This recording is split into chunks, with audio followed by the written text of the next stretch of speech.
say first thank you to Ari Katz, who, as many of us know, enriches our lives in so many ways.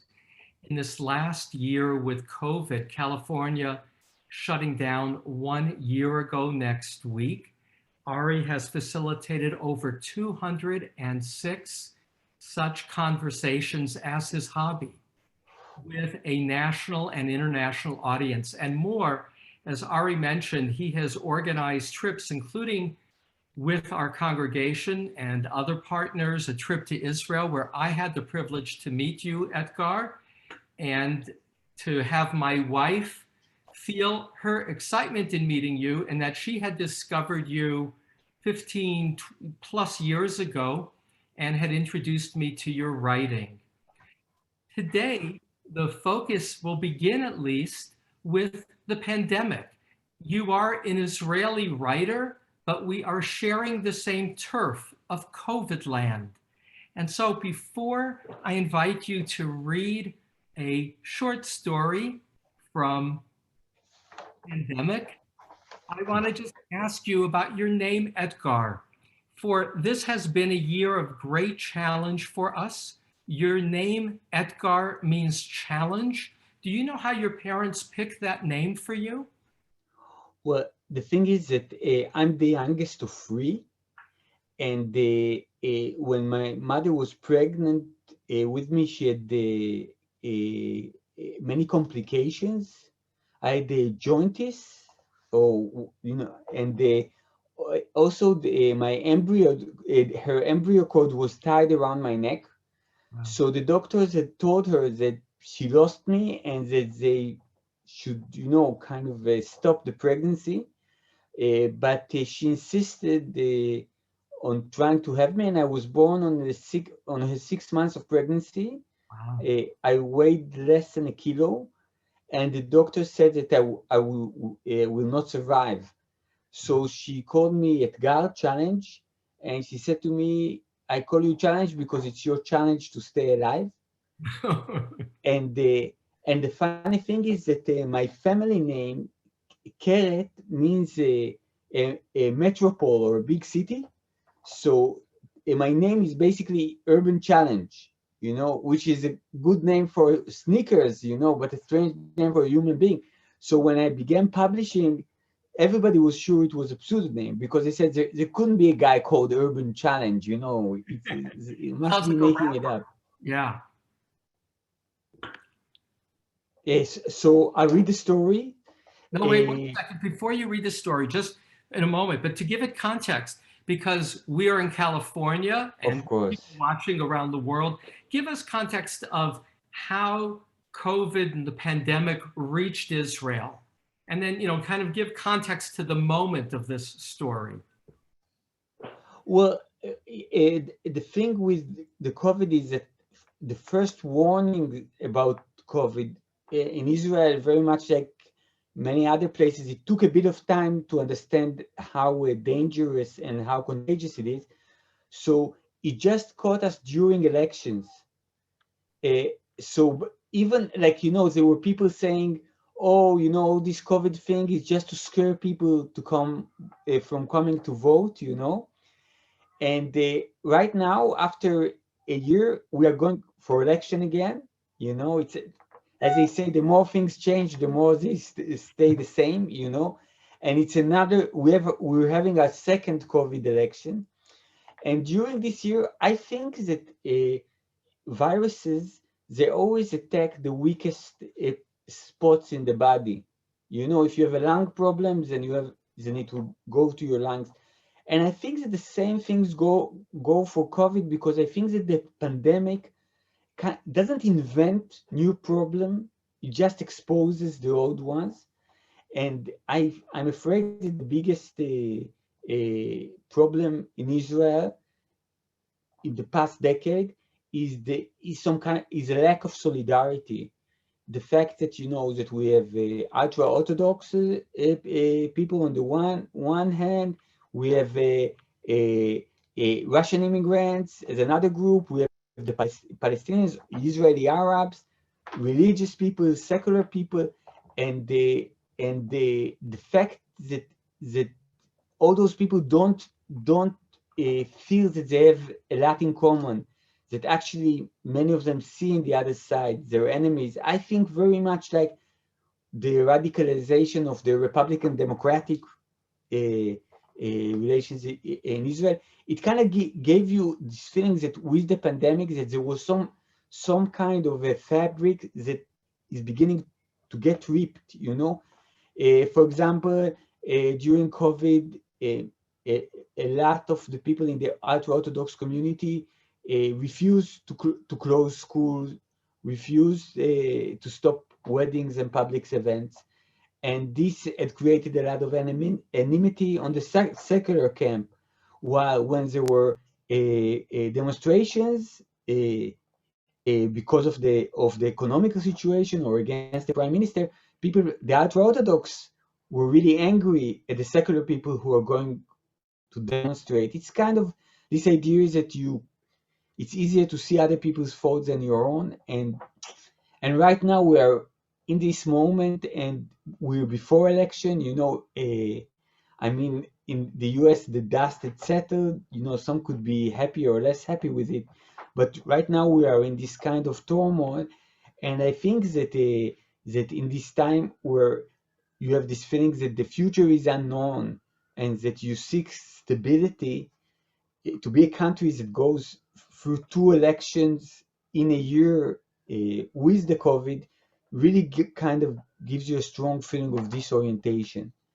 But what I can say is that COVID is undoubtedly really bad, you know, for humanity, uh, but it's very good for creativeness, because in a strange way, I think that, let's say, an artist's biggest enemy is the force of inertia.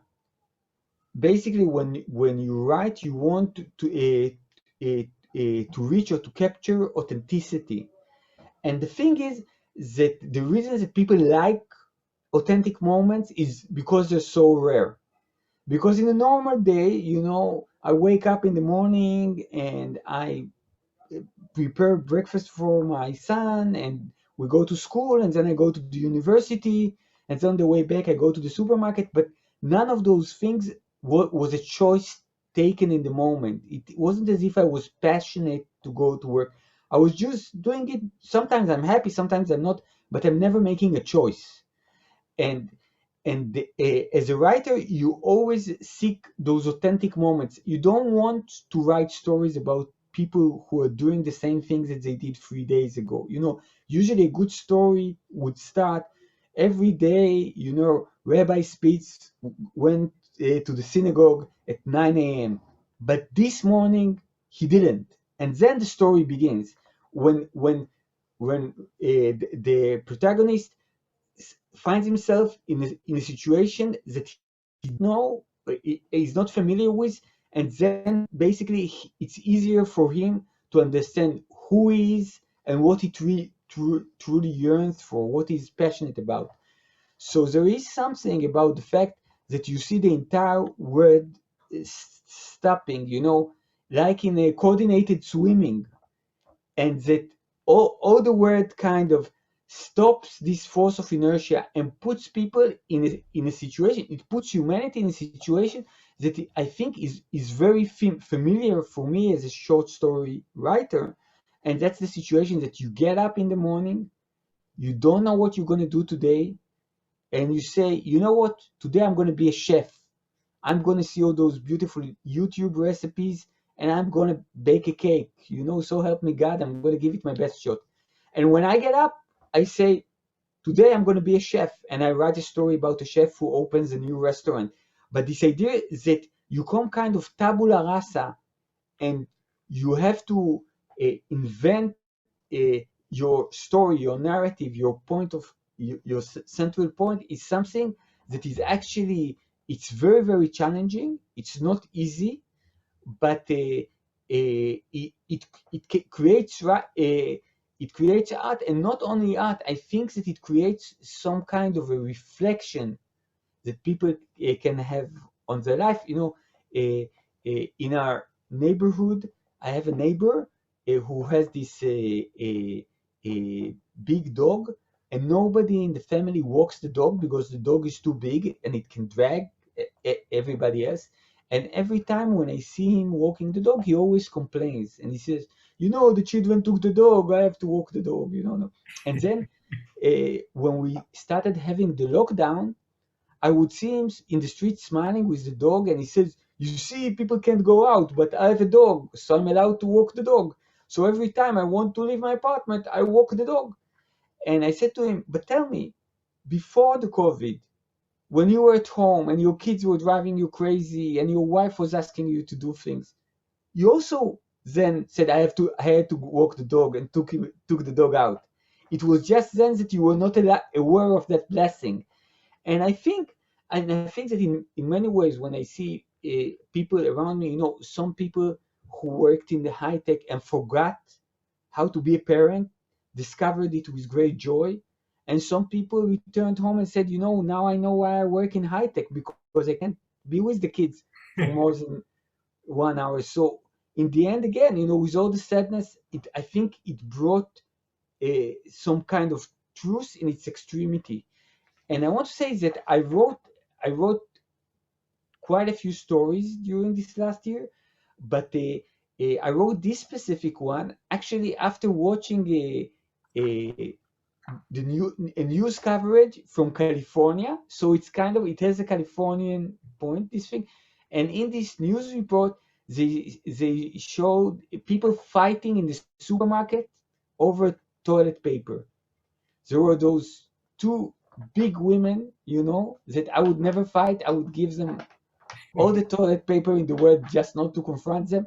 And they were fighting over this kind of a toilet thing. And it hit me, just in this idea that we live in a consumer society, and we go and we give our credit card and we get all this stuff, and suddenly to see this kind of a situation where money wasn't the option. It's just that people needed a lot of toilet paper, and it wasn't about a kind of negotiating a price. It was just that we need this, we need it now. So I wrote this very, very short story about it that is called the Olives or End of the World Blues. The world is about to end and I'm eating olives. The original plan was pizza, but when I walked into the grocery store and saw all the empty shelves, I realized I could forget about pizza dough and tomato sauce. I tried talking to the cashier at the express line, and all the lady who was Skyping with someone in Spanish on her cell phone, but she answered me without even glancing up. She looked devastated. "They bought everything," she murmured. "All that's left is menstrual pads and pickles." The only thing on the pickle shelf was a single jar of pimento stuffed olives, my favorite kind. By the time I got back to the checkout, the cashier was in tears. "He's like a warm loaf of bread," she said. "My sweet little grandson. I'll never see him again. I'll never smell him. I'll never get to hug my baby again." Instead of answering, I put the jar down on the conveyor belt and pulled a 50 out of my pocket. "It's okay," I said when I realized she wasn't going to take the bill. "I don't need change." "Money," she said with a snort. "The world is about to end and you're offering me money? What exactly am I supposed to do with it?" I shrugged my shoulders. "I really want these olives. If 50 isn't enough, I'll pay more, whatever it costs." "A hug," the tearful cashier interrupted me and spread her arms out. "It will cost you a hug." I'm sitting on my balcony at home now, watching TV and eating cheese and olives. It was difficult to get the TV out here, but if this is it, then there's no better way to end it than with a starry sky and a lousy Argentinian soap. It's episode 436, and I don't know any of the characters. They're beautiful, they're emotional, they're yelling at each other in Spanish. There are no subtitles. so it's hard to understand exactly what they're shouting about. I close my eyes, think back to the cashier at the grocery store. When we hugged, I tried to be smaller, to be warmer than I really am. I tried to smell like I'd only just been born. I just love that story. And I will say to people, if you want to reread the story that Etgar just shared with us, if you go to Etgar's website, you'll find it there. And you'll not only find it translated into English, but in a dozen other languages, which is just to say you have a fan base that transcends your home in Tel Aviv. So a few thoughts about this story. Obviously, the fighting over the toilet paper was at the very beginning, March, Yeah. April. I'm just fascinated by the fact that it's not something that happened to you, but something you saw on TV that prompted you to play with it. Talk a little bit about playing with that image. So, what's your process from watching the news to writing this story? Well, I think that the things that I observed, it was like the location, which was the supermarket, and the feeling of those two women that that it's going. This is the last time they're going to go to the toilet, and they want to do it right. This kind of feelings that there's nothing beyond this toilet paper, and there was something about it that it felt like sometimes you see those kind of post-apocalyptic movies when you have zombies looting, I don't know, supermarkets or whatever, and it was this idea as if like the old order was done and we now have to have a new one. And I think that there is something about many of my attempts of writing stories is some kind of an attempt to reconcile with life, to kind of make amends. It's a My wife has this beautiful metaphor that she says that you have this a children fairy tale about Rumpelstiltskin. You Yeah, say it in English, yes. and the heroine there, she can weave a the stuff you get in the barn and turn it into gold. She can weave, and she says many times that writing is very much like that.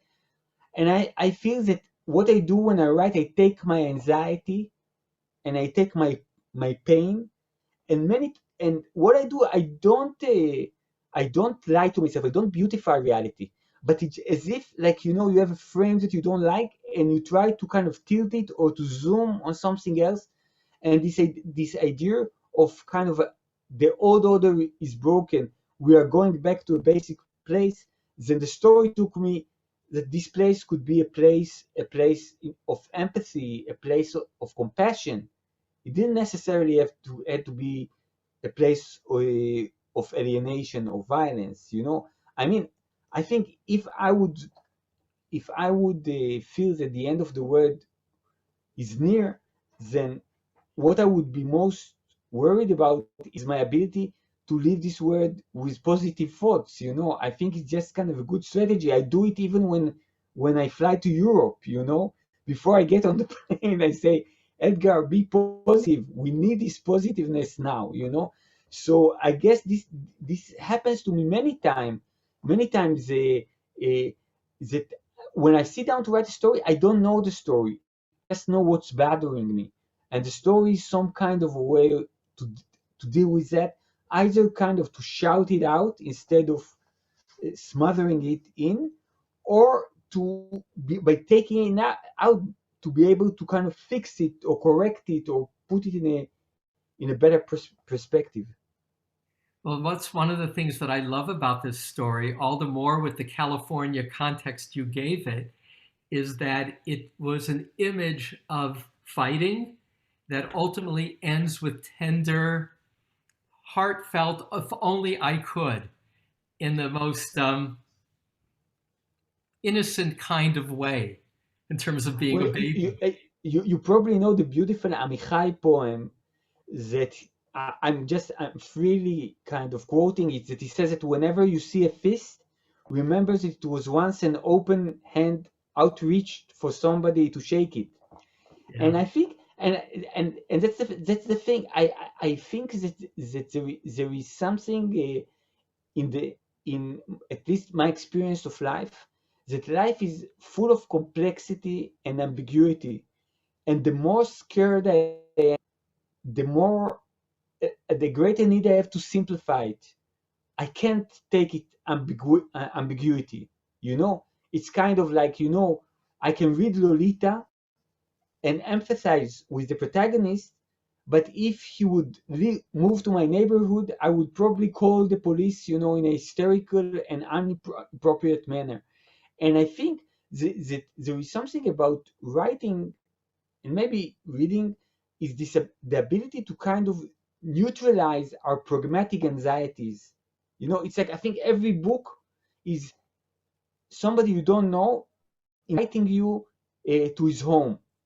Now, usually when somebody I don't know invites me to his home, I don't go, But in the book, an immigrant living in slums, even if he's from a criminal family, I can still go there and have this intimacy without the bars of the anxiety. And and for me, many times, it's like kind of, let's say I can have a fight with somebody, and if it keeps bothering me, I would sit down and write a story about the fight. And the reason that I write a story about the fight is that when I'll fight with you, when if we go on the highway and you cut me, and I say, where did you learn how to drive? Like you're like, get off the road, I don't know, stay home, and curse you, then at this moment, I would not be interested where you're going and for what reason you were speeding, you know, because I want it to be simple. I'm scared. I want you to die. Everything will be better then, and the idea is that the more you're able to calm that down, the more you can say it's not good guys and bad guys. It's people whom I think that are wrong, but are all motivated from a place that is human. So I really see in writing some kind of shelter. When humanity scares me too much, I write a story, and the story is able to give me this kind of perspective that will be able to take in all the things that I can't take in real life. Now, you write in Hebrew and you write from Israel.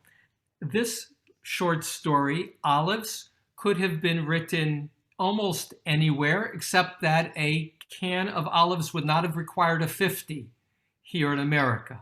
So that's like the one thing that's like, wait a minute, I'm fascinated about your writing in Hebrew because I heard one of your interviews where you talked about what is distinctive to writing and using Hebrew as a language.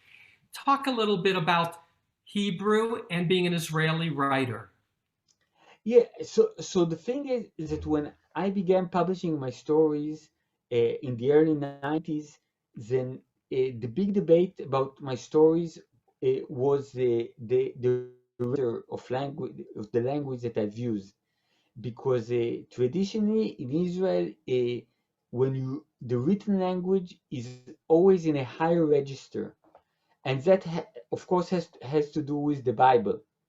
I think that, I don't know, that as an American, when you sit at your home and you want to write something, then you look at the American bookshelf, and you see, I don't know, Ezra Pound, or you see who Brass, or you see something that looks to you Whitman, or something that looks monumental to you, and this will cast some kind of a shadow, and you'll have to live inside that shadow.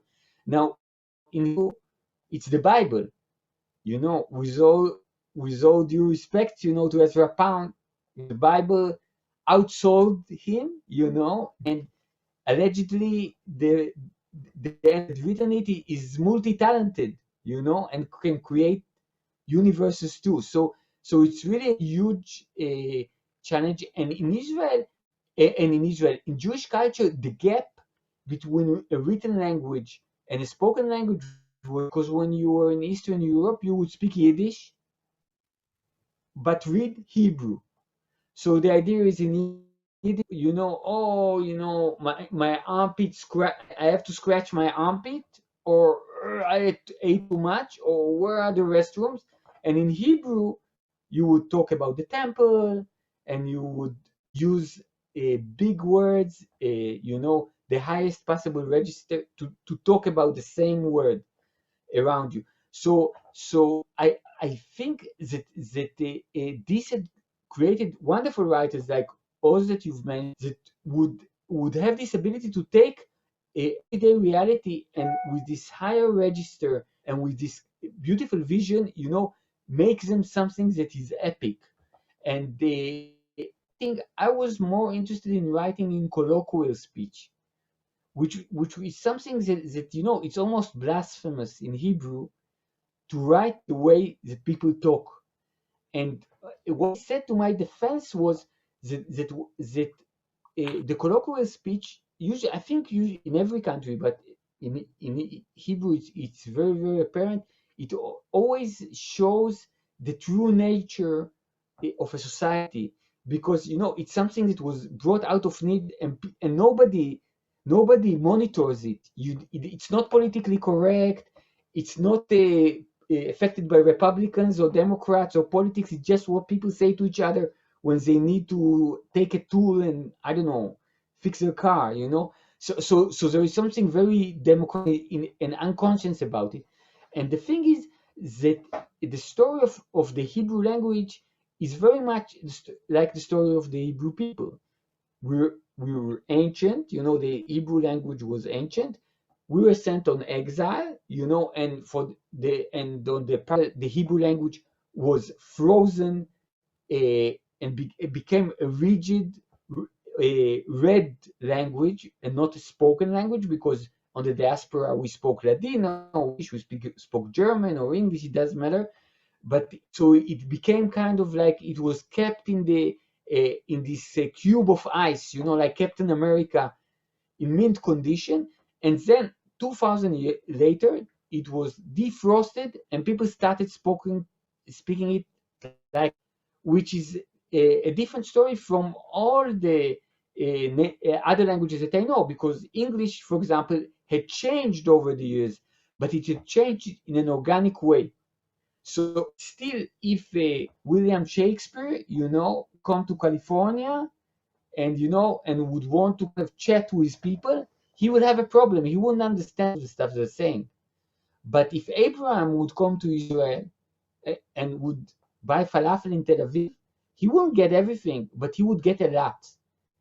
Because it's not as if we're now on a branch that is very, very far from the trunk. The tree is still small. It just got frozen and now defrosted. But the other effect was that when people started using this language, then it didn't have the fact that the language was not organic, so it to the needs of the people over the years.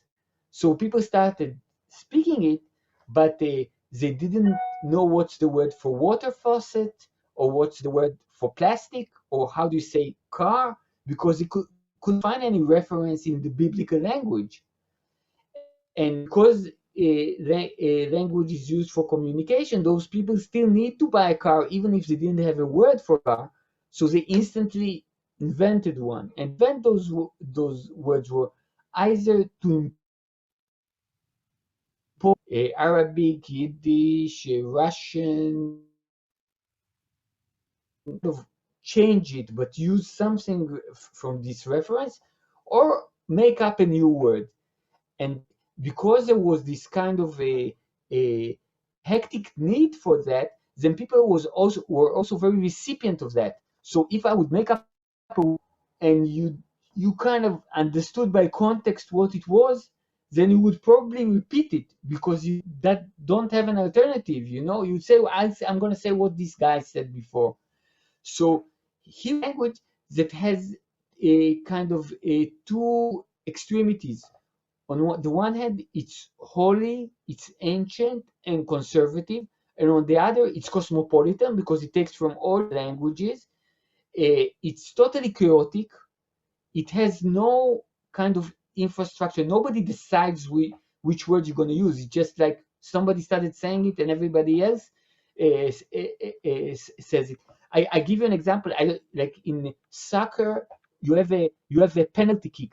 You know what's a penalty kick? Yeah. So in Hebrew, it's called pendel because somebody tried to say penalty kick and mispronounce it. And until this day, when you have a penalty kick, you say it's a pendel, and it's in Hebrew, but it's just a guy who tried to understand English was never able to get it.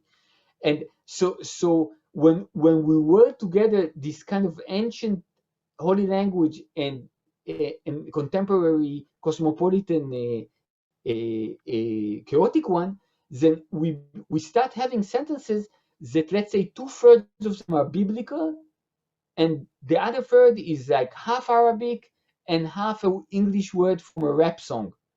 So it's like, I would say in English, it's like kind of imagine that you take the King James Bible and you say every fifth word, I let a rapper put one of his rap words in. It sounds crazy because you are moving through registers, you know, it's really like, it's like a yo man, thou art, you know, it's like kind of, it makes no sense, but it's in our DNA. And when you speak a language, you're totally blind to this language. And for me, the ability to write in colloquial speech and to kind of put this on a pedestal, you know, to say, this is not a mistake we're trying to ignore. This is who we are. We are ancient people, but a new country. You know, we are so religious, don't allow public transportation on Shabbat, but we're open-minded that we considered Tel Aviv is considered one of the most gay-friendly cities in the world. So it's really like, it's like, Well, it's I, like, I just love that, and you're the first. When I heard you do that in an interview, I'm so glad I could revisit this because yeah, your description of Hebrew being defrosted as an ice cube and needing immediately to respond to a new reality is a description of, in many ways, the reemergence of Jews in history in other ways. My only regret for our conversation is that I got to keep one eye on the clock, knowing that our time is limited. And you've given me, through our email in advance, a privilege, which is to read another one of your stories called Outside. And I'll say for context that Ira Glass on This American Life is a fan of yours and often has actors read your short story. So I feel I'm being elevated in two ways, to the level of being a well-known actor, but even more the challenge and humility of reading a short story in front of the author. So with that, another COVID story, now on the other side of COVID. I'm going to read it, then we'll talk a little bit about it. Outside. 3 days after the curfew was lifted, it was clear that no one was planning to leave their home. For reasons unknown, people preferred to stay inside, alone or with their families, perhaps simply happy to keep away from everyone else. After spending so much time indoors, everyone was used to it by now. Not going to work, not going to the mall, not meeting a friend for coffee, not getting an unexpected and unwanted hug on the street from someone you took a yoga class with. The government allowed a few more days to adapt, but when it became obvious that things weren't going to change, they had no choice. Police and army forces began knocking on doors and ordering people out. After 120 days of isolation, it's not always easy to remember what exactly you used to do for a living. And it's not like you're not trying. It was definitely something involving a lot of angry people who had trouble with authority. A school, perhaps? Or a prison? You have a vague memory of a skinny kid just sprouting a mustache, throwing a stone at you. Were you a social worker? You stand on the sidewalk outside your building, and the soldiers who walked you out signal for you to start moving. So you do. But you're not sure exactly where you're headed. You scroll through your phone for something that might help you get things straight. Prior appointments, missed calls, addresses in your memos. People rush past you on the street, and some of them look genuinely panicked. They can't remember where they're supposed to go either. And if they can, they no longer know how to get there or what exactly to do on the way. You're dying for a cigarette, but you left yours at home. When the soldiers barged in and yelled at you to leave, you barely had time to grab your keys and wallet, even forgetting your sunglasses. You could try to get back inside, but the soldiers are still around, impatiently banging on your neighbors' doors. So you walk to the corner store and find you have nothing but a 5-shekel coin in your wallet. The tall young man at the checkout, who reeks of sweat, snatches the cigarette pack he just handed you. I'll keep it here.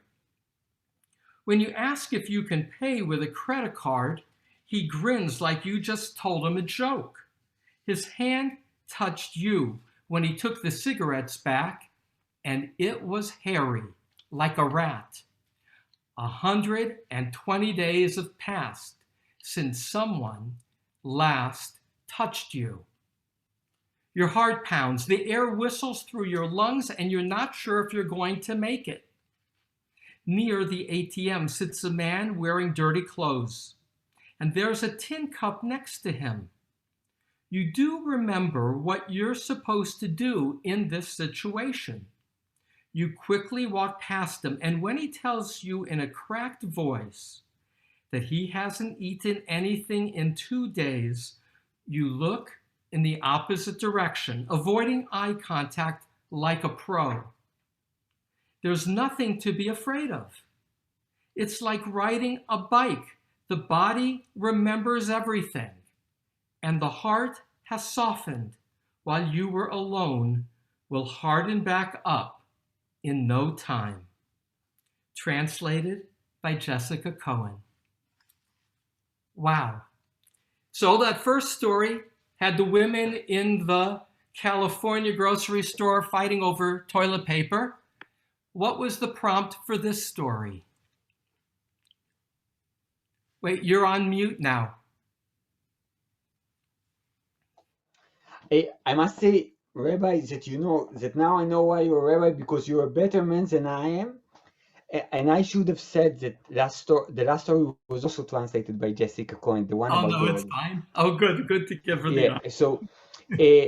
So I think, you know, the thing with this story is that I wrote it the first day after the first lockdown was lifted in Israel. I live in Tel Aviv, very close to Dizengoff Street, which is the main street. And during the lockdown, all the time I kind of fantasized that I would go in the street, you know, a little bit like John Travolta in Saturday Night Live, you know. I will go and kind of virtually high five people from 2 meter distance. And, you know, it will be this vibe. Many people back in the street, we're a community together. And when I went down to the street, it wasn't at all like I remembered it. You know, a guy with this kind of little scooter almost kind of ran me down and cursed me.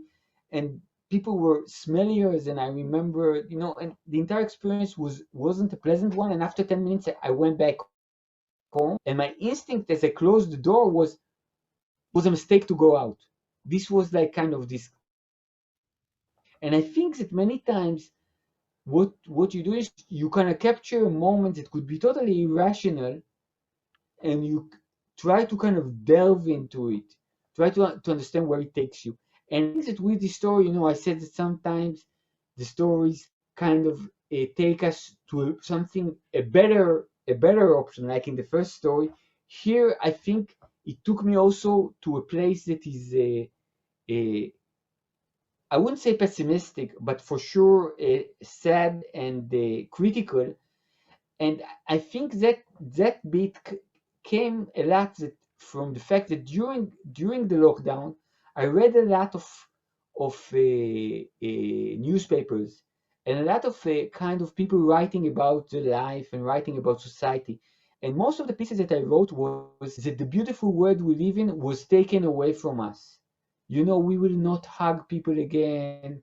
We will not be able, you know, it was like, you know, everything was perfect and it was taken from. I think that by instinct, maybe by right, I needed to write that my feeling was that it wasn't true. The world wasn't perfect, you know.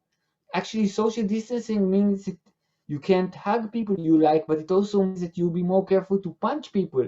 You know, we are not always kind, and kind of building this kind of narrative that it's the virus that is pulling us apart and not our own actions that are pulling us apart seem to me this the easy way out in a sense. So I think that both this kind of a feeling of wanting to isolate from humanity and this kind of a criticism of the feelings that you know that are normal. This situation is a situation of kindness and warmth seem untrue. And I can tell you, you know, if we talk about COVIDs and hugs, then for me personally, I have asthma, so I'm kind of extra careful about social distancing. Now I'm fully vaccinated because I live in the land of milk and vaccines, you know, and the vaccines they flow in our rivers, you know. It's really, I was saying that we vaccinate our pets and our trees and, you know, and the clouds. It's everything here Can you is say a vaccinated. word about this, Edgar? As an Israeli, Israel leads the world in the percentage of vaccines, now over 50%. How does that make you feel, or what might you say about Israel as a place that that's the case? So I want to, it's again, like characters, it says many things, you know. Some of them are positive and less positive, but I think that uh, the move that we were taking, you know, led by Benjamin Netanyahu, was a very kind of a gambling one, an extreme one, and it was a very good and smart gamble, you know, for sure. But of course, the way that a lot of things had uh, exposed how, let's say, civil rights can be easily compromised here. For example, you know, in Israel, they were trying to track people, you know, to do all the tracking that they will connect people basically by following all the phones in Israel. The Secret Service was able to tap all the phones of people and try to see if they were close to COVID people. Many decisions were not taken in any democratic forum. They were just taken by the people in charge. Again, you know, many people had the criticism that in Israel we really have so many vaccines that we're already kind of doing deals with other countries that we will give them vaccines if they'll open an embassy and stuff like that. But that at the same time, that Israel did not do enough to support vaccinations among Palestinians that are basically our neighbors. You know, it's not even a question of politics. It's just a question of, you know, they're gonna sneeze at you if you're right wing or left wing. You know, so I'm saying I think it was complex. I think that there were very few countries in which it was not complex, and I think that we now live in an age where basically if we need to dichotomize society, then you have on the one hand, I don't know, human rights and liberalism. On the other hand, the wish to have a system that can operate and that is strong, you know, and that it's not compromised. And those clashes, you know, came to be in each and every country. In Israel, again, I always say to people that Israel is like most in the world only on full volume. It's like all things that you know from other places. There will be like we will have bigger saints and bigger sinners Right. who will go travel 1 mile more. You know. So let me segue because we now only have about 5 minutes. And that is, one piece of Jewish pride is that the head of Pfizer, which gave Israel the opportunity to buy so many, is from a Jewish family that are survivors from Salonika. And they say in part because of his Jewish identity and in honor of his grandparents, Israel was important. So it's another example on some level of Jewish connection. I enjoy. Yeah, go ahead. No, I was going to ask you about. No, but I just want to say, if we want to talk about the Yiddish Kopf, then basically the big thing with Pfizer, it wouldn't have mattered if I would have breastfed the guy from Pfizer as a baby. The reason that Pfizer gave or sold all those vaccines to Israel was that Israel was the first and only country and in the right side to basically become this huge vaccination lab, surrendering all the information that we'll get from these vaccines. I think it was a brilliant move, but to be honest, this was the deal breaker. I think if we would have been kind and Jewish and would not play along with Pfizer, yeah, it wouldn't have made a difference. So know that, how things are heard differently in different places. On the American Jewish scene, what I just shared with you is how the American Jewish side also told that story as Jewish pride. And in that regard, I love all your writings. I've been reading a lot of your writings for this moment, but I do want to share with the audience this particular one only in that it's very autobiographical and they're short and it brings to mind, this is about the first 7 years of your son Lev's life. He must be coming up to the age of 13 now, where in America he would be having his bar mitzvah soon. What would you want to convey to your son about what it means to be a Jew? And if there is a bar bat mitzvah as part of that or not?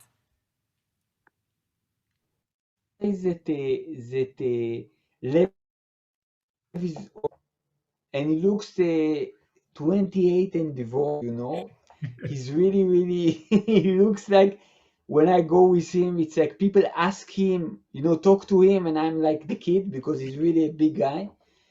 And again, I think that as we talk about this multi storyline, then I think being son of two survivors who are not alive anymore, I think that what I was taught as the cornerstone of Jewishness was this relentlessness to challenge and to be polemic and to basically turn every stone that can be turned, because for me, like it didn't. Let's say if I looked at it historically, then I could read about people like Abraham or Jonah or Job, all those people arguing with God. I don't know if there is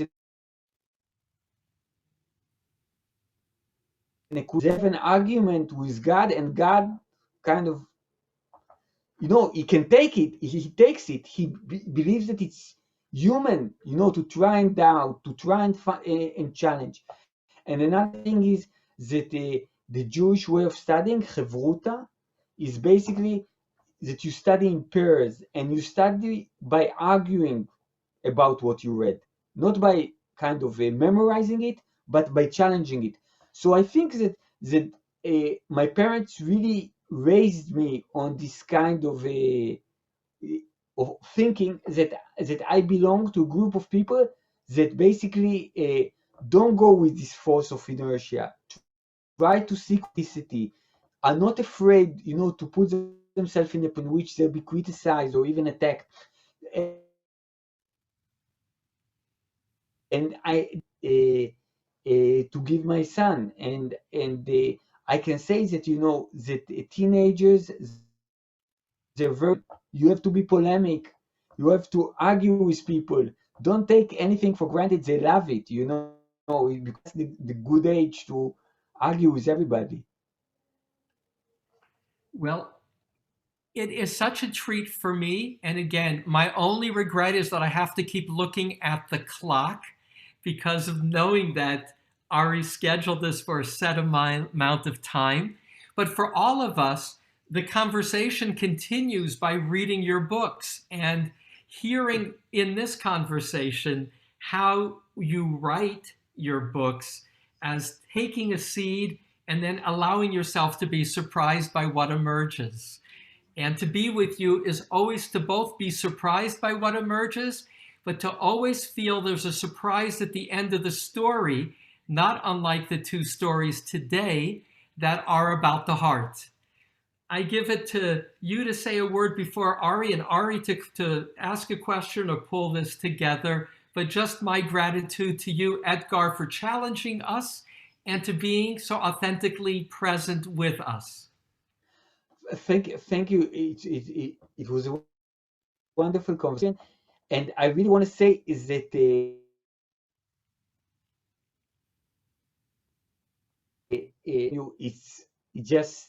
it's the first time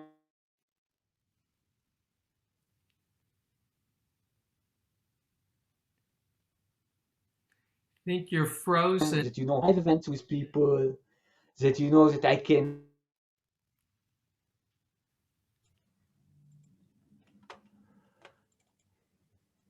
is actually traveling to the US because I have so many great friends there. So speaking to you, at least those two cravings or two yearnings that become a little bit smaller because I get to meet you, and I feel that I'm a little bit in California right now. So thank you for that. So thank you. I wanted to thank Rabbi Spitz for the interview and Etgar Keret for joining us. Just a few words. This is really part of a great Israeli author series. We have Asaf Gavron coming April 6th and Meir Shalev May 5th. So hopefully you'll come back. Both of them are amazing. And my question I to want you to is, say that yes? they're both amazing writers and amazing speakers. So don't miss it.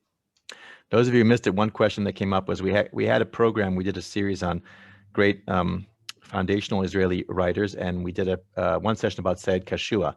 And then through a connection I had him show up, which I think stunned our small group. They didn't know what to do.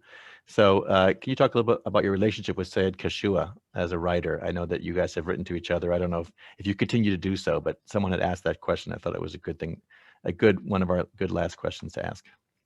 Yeah, so Said Kashua and me, like, you know, I think it would be pretentious to say that we're friends, you know, because like he was never in my home and I was never at his home. But for sure, through the word of writing, we became a very strong literary friends. You know, it's like Said Kashua is an Israeli Arab, so his first language was Arabic. Yet he writes in Hebrew, and he claims that he began writing after reading me because he said if they publish this guy, I can write too, you know. So, and once, even before I wrote, before I've met him, I said in an interview, they interviewed me about Jewish humor. I claimed that Jewish humor existed in the diaspora because it was a kind of a humor that came to compensate for some kind of political weakness. So that if you can change something, you change it. If you can't, you make a joke about it. Humor is always the weapon of the weak. And what I claim that in Israeli literature we have amazing writers, you know, like Amos Oz or A.B. Yoshua or David Grossman, but very very few of them are funny. They are more epic than funny. And when they ask me, who do you think is really the continuer of Bashevis Singer and all those, or Shalom Aleichem and all those humorous diaspora Jewish writers, I said Said Kashua. And it's funny that, you know, that Israeli Arab has such a great Jewish humor. And again, also with him, it's like it's some kind of the weapon of a minority. The idea is that sometimes maybe you can't change reality, but you can light it or ironically, and by doing this, try to change it. And I think that that living in the Israeli society, I think that many times when you have voices in your country that are basically are not heard, they kind of erupt somewhere, they explode. You have demonstrations, you have violence, and I think that the fact that Saad Kashua could write inside Israel, in Hebrew, and have readers and have this dialogue, it proved about something very very healthy in the society, and in that and because of that, when he immigrated and left Israel, it was something that I was very very sad about, because I thought that his voice, even if it was somewhat unpleasant to some listeners, was very very important for the Israeli discourse. Good question from Elie, who's studying Hebrew. She wants to know when you started writing. When was the first time you sat down to write your first story? The truth is that I was always a reader, but I never thought I could write. In high school, I majored in math and physics, and I was supposed to be an engineer. I was written for the academic reason. And I wrote my first story during my compulsory army service. I was a very problematic soldier, at the sense that I would always speak out my mind because my parents think, but in the army it doesn't work as well.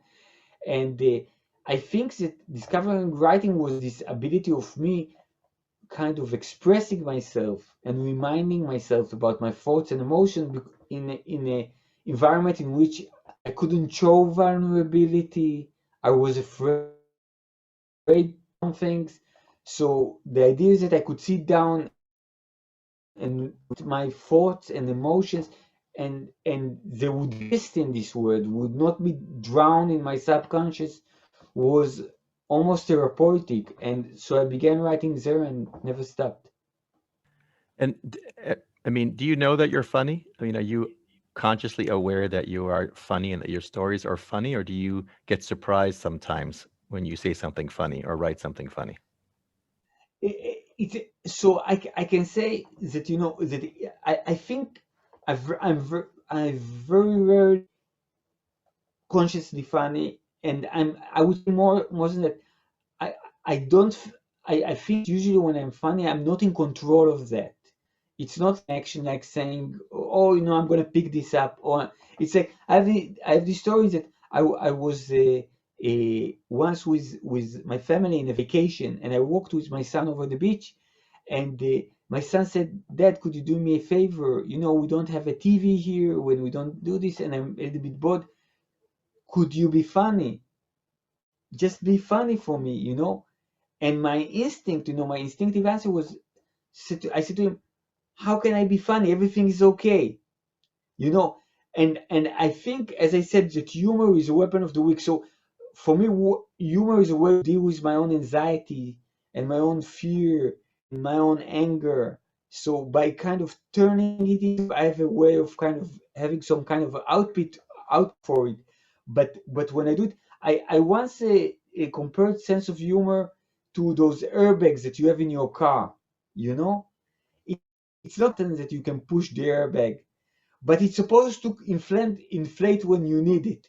So with humor, I remember when I was a kid, I kind of realized instinctively that, let's say, I grew up in a kind of not a very tough neighborhood, but a kind of tough neighborhood, and I figured that I always had a need to criticize things, and that if I criticize them in a certain way, people don't beat me up. That if I can say to a kid, what you're doing is wrong, I can say it in many ways, but there is one way that they don't beat me up. And apparently it was the funny way. But I think that I was never aware of it being funny. I just kind of instinctively knew that if I go that route, nobody's going to slap me. One of our patrons asked the question, which is, they've read your earlier work. The recent work that Rabbi Spitz read and that you read is in a sense uplifting, and it's not dark. Maybe because COVID is so dark, maybe you're writing lighter. I don't know, but your other work is darker and it's dreamlike and sometimes nightmarish. The question is from the patron is, do you have dreams that are nightmares that provokes the earlier stories? I actually, I write or get inspired by dreams, you know, and I think I almost in every story collection I could show you stories that had to do with dream, but they're never. But it's actually the dreams that become stories are dreams that usually have something positive in them, and I think that the nightmare stories they come from a more rational point. It's like I think my darkest stories come when I try to kind of think logically about things. It always gets me to terrible places. I think that as long as I'm intuitive and and emotional, then it always goes for the positive side. So Rabbi Spitz, let's end with you. Not to put you on the moment, but do you have a particular story of Etgar Keret's that you've read that resonates for you? And if so, what was it about it? And while you're thinking that, I do want to tell people, when you go to Warsaw, you should try to make an appointment to get to this house. It's actually not Etgar Keret's house. I always thought it was your house. It's just the thinnest house in the world, but it's named after you. And it's I guess your family's from that area. And I don't know if you had a connection with the architect, but I don't know if you ever actually stayed. Have you stayed in the house? I don't know if we've lost Etgar. Are you there? In his mind. One of them was this book about staying in the house. Oh, it's in there. Yeah. Yeah, right. Yeah, they have the chapter Jam, right? That takes place there, and the idea was that he said that he wanted me a house in the proportions of my. Sorry, it's hard to hear. Story. So he wanted to build a house that would be still have a shower, a kitchen, a bed, and everything in it. And the other thing was that he built this house in a gap between two buildings, and one of them was a pre-Second World War II building in Warsaw, and the other was a kind of a building from the communist time. He said that as an architect, he walked in the street. He said, "I saw this beautiful, very artistic pre-war building, and then this gap, and then this ugly Stalinist building."